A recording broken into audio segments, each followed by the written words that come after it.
Time now to talk about the weather, getting closer to the weekend, but it's been pretty active out there and hazy. So let's check in with Mike. So I got some good news for you there. It looks like that haze will move out of the region over the weekend. I'll tell you more about that in a moment, but I want to start in a very unusual way tonight. This is British Columbia, Canada. This is the Okanagan Valley. This city is called Vernon, and as a 10-year-old, I was able to feel and see some of that ash from Mount St. Helens. In fact, you could walk along and just take it off of windshields there. That's how pervasive that ashfall was. It's another reason I'm showing you this tonight is because we are tracking active storms that moved off of the Cascades into the Okanagan Valley tonight. Heavy lightning just off towards the east of Kelowna and Penticton right now that continues to push off towards the north and east. And that is one of the areas where we've been already seeing active wildfires. In fact, I counted last night, I counted over 40 active wildfires that are 25 acres or larger between British Columbia, Alberta, and Saskatchewan. That was the source of that haze that we've been experiencing here for the last couple of days.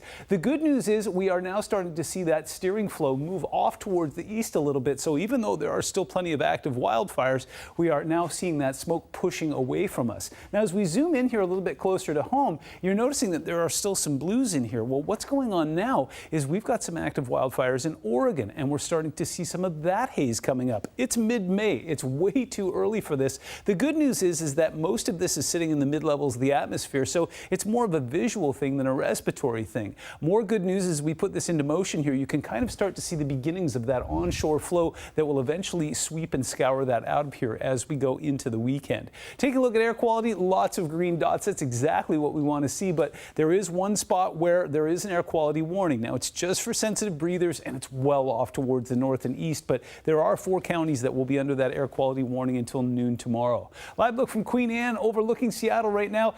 That's not really haze there as much as it's just condensation, but a gorgeous view and a wonderful end to what was a very warm and good-looking day out there if you could get past that haze. Temperature sitting in the 50s and 60s right now. Renton was stubbornly sitting at about 70 until about 20 minutes ago, and as you may imagine, still warm off towards the east. It's still 76 in Wenatchee. It's going to be warm there again tomorrow. We'll see some more of that marine layer cloud cover that will bring some mist and light rain to the immediate coast, and we'll see some more storms firing in the midsection of the Cascades. But again, once again, we expect them to push off towards the north and east and not come into the lowlands. We're going to do something similar to that again on Saturday. Your 7-day forecast shows overnight temperatures cooling very nicely to open some windows, and we'll dial it back a little bit into the upper 70s both Friday and Saturday. We'll get a little visit from the 60s and some light rain chances Sunday and Monday, and then from Tuesday onward, more 70s and more sunshine.